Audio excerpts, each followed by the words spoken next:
হাই friends, মই মোৰ YouTube চেনেলটিলৈ আপোনালোকক স্বাগতম জনাইছোঁ। আজি মই আমাৰ গাঁৱৰে মন্দিৰত যাম ভাবিলোঁ আপোনালোকক আমাৰ গাঁৱৰে মন্দিৰটো এবাৰ দেখুৱাই দিওঁ, সেইকাৰণে ভিডিঅ'টো বনালোঁ। আৰু মই মন্দিৰত সোমাই প্ৰথমতে ভগৱানৰ ওচৰত আশীৰ্বাদ ল'লোঁ আৰু সকলোকে ভালে ৰাখক, কুশলে ৰাখক তাৰ কামনাৰে মই মোৰ ভিডিঅ'টো আৰম্ভ কৰোঁ।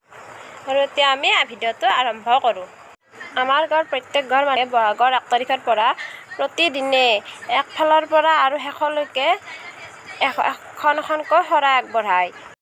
আৰু অহাকালি আমাৰ কাষৰ এঘৰে দিব, এনেকৈ এঘৰ এঘৰকৈ শেষলৈকে দি থাকিব।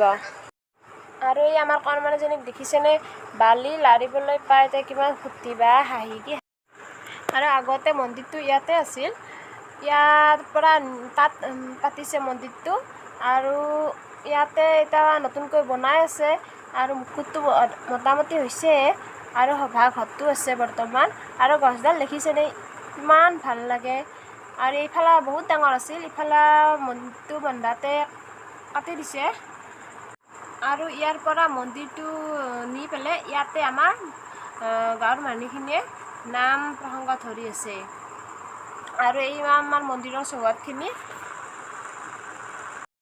আৰু আমাৰ কণমানিজনীক দেখিছেনে, তিয়হ খাই আছে, ইমানেই ভাল পায় তাৰমানে তিয়হ খাই, তাই বহুত ভাল পায় আৰু প্ৰিয় তাইৰ।